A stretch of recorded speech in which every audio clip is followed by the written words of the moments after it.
En el nombre del Padre, y del Hijo, y del Espíritu Santo. Amén.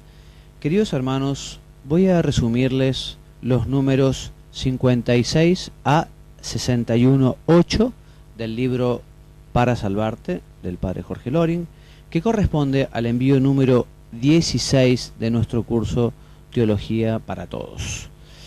En este número 56, el Padre Jorge comienza hablando del pecado y dedica dentro del 56 unos cuantos números que diremos rápidamente porque me quiero centrar en el número 57 y siguientes, en el que el Padre Jorge distingue lo que es el pecado venial del pecado mortal.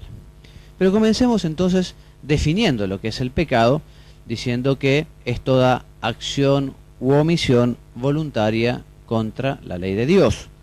Consiste justamente en decir, hacer, pensar o desear algo contra los mandamientos de Dios y de la Iglesia. Es pecado porque es desobediencia a Dios, es pecado porque es rebeldía. En el 56.2 el Padre Jorge explica una teoría llamada de la opción fundamental, a la que no le vamos a dedicar mucho tiempo, que fundamentalmente decían algunos, entre comillas, teólogos o moralistas, que en realidad solo habría pecado cuando el hombre no realizó una opción fundamental por Jesucristo, o que habiendo realizado esa opción, luego la rechaza, la deja de lado. Y entonces una de las consecuencias erróneas de esta teoría es que ya los actos individuales y concretos, particulares, no serían pecado.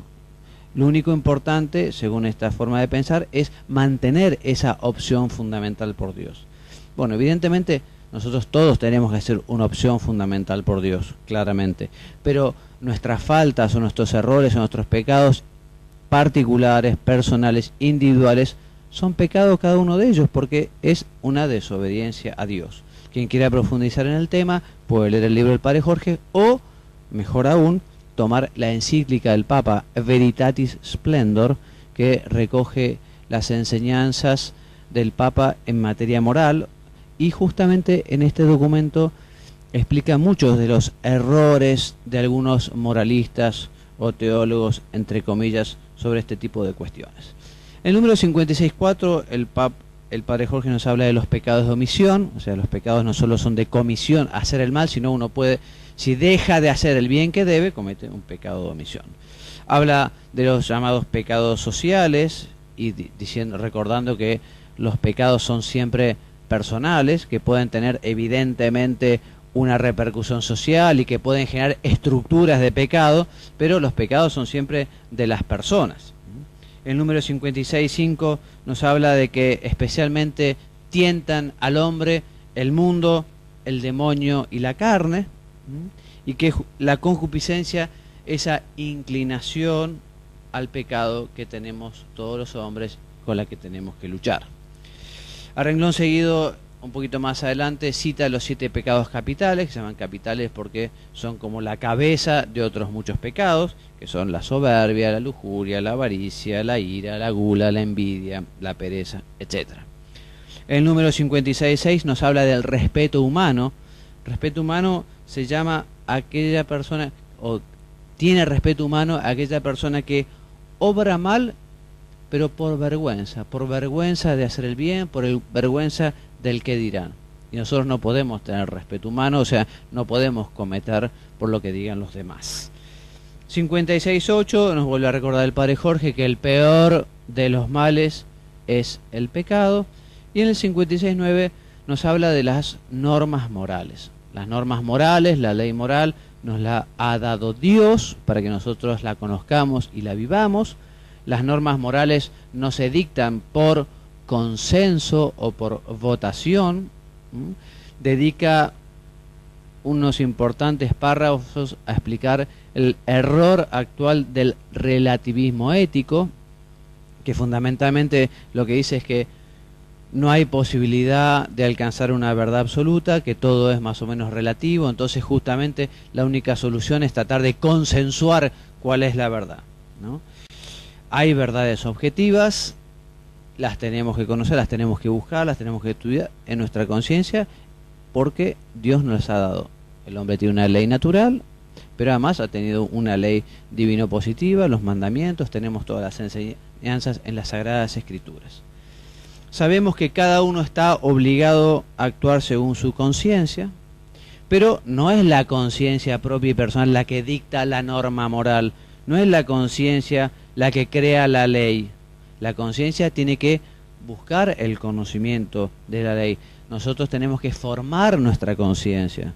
Por eso hoy quizá más que nunca les recomiendo que no dejen de comprar y de tener el compendio del Catecismo de la Iglesia Católica, que es una maravilla, que allí está resumido justamente la esencia del catolicismo.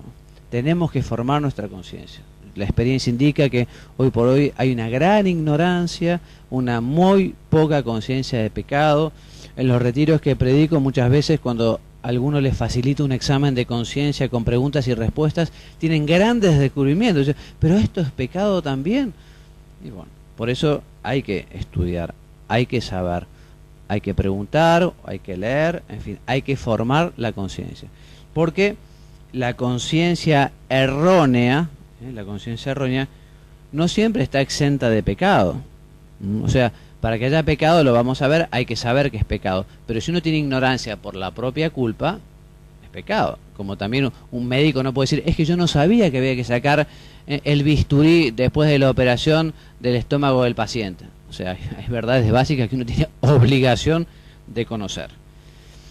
La Veritatis Splendor, entre otras cosas, nos recuerda el Padre Jorge, nos dice que también existen actos que son intrínsecamente inmorales y siempre son inmorales, no importa las circunstancias, por ejemplo, el aborto procurado de un inocente o la blasfemia. Y luego les decía, ya pasa al número 57.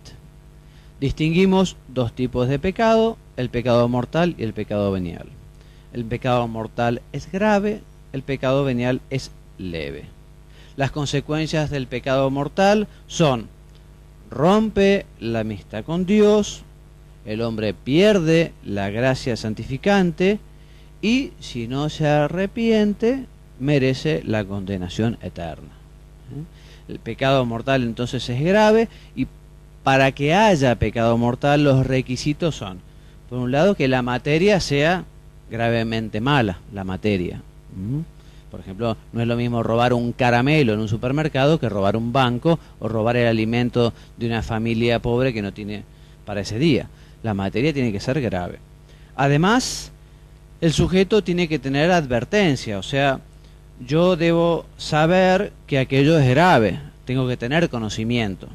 Y acá viene la cuestión que les decía recién sobre la ignorancia. La ignorancia puede ser culpable o no, habrá que ver las circunstancias. Y por otro lado, el sujeto tiene que querer hacer aquello, o sea, tiene que tener voluntad. Para eso tiene que tener libertad. Si no tiene libertad, entonces no habrá pecado. Por ejemplo, las acciones realizadas en sueños no son imputables, no son responsables, no hay pecado. Un tema importante que claro es que no hace falta querer ofender directamente a Dios. O sea, no solo es pecado cuando la persona dice, no, yo como quiero ofender a Dios, como quiero, bueno, ya eso es diabólico, ¿no? Puede uno no querer ofenderlo a Dios, pero al desobedecerlo uno está pecando. Y si el pecado es dudoso, si yo no sé si es venial, no sé si es mortal, el pecado venial uno no pierde la gracia santificante, aunque la suma de pecados veniales a uno va debilitando y lo pone en disposición de hacer pecados más graves y también son una ofensa a Dios. Pero bueno, si uno tiene duda, y bueno, cuando se acerca al confesor presentará el pecado como dudoso. Y si la duda es que si es un pecado grave, evidentemente antes de realizar ese acto deberá preguntar. Lo que no puede hacer es, no, mejor yo no averiguo, no vaya a ser que esto sea pecado grave, entonces, no. Justamente allí tiene la obligación moral grave de averiguar si aquello es grave o si es pecado o no lo es. Bien. Sabemos que para que haya pecado basta la intención, aunque quizá no se realice la acción. Por ejemplo, una persona, bueno, quiere robar, va y roba una suma de dinero y después descubre que aquel dinero era suyo. Materialmente no hubo pecado porque aquello que quitó era de él, pero formalmente la intención era robar, entonces ha cometido un pecado. O una persona dice, bueno, yo hoy no voy a misa porque no tengo ganas y realmente no... Y resulta que era sábado, no era domingo, ¿no? Entonces, él cometió un pecado como si hubiera faltado un domingo porque él creía que era domingo. Bueno. Y por último, el padre Jorge se dedica a hablar de algo que yo no explicaré mucho, sino así básicamente sobre las llamadas acciones de doble efecto, que son acciones que son buenas o indiferentes y que tienen un efecto secundario grave, ¿no? Bueno, este es un tema delicado que vale la pena que en estas circunstancias una persona se asesore antes de realizar estas acciones. Muy bien, y así terminamos entonces nosotros con este resumen del envío 16. Y yo me despido enviándoles mi bendición. Que Dios los bendiga y los haga muy santos. Amén.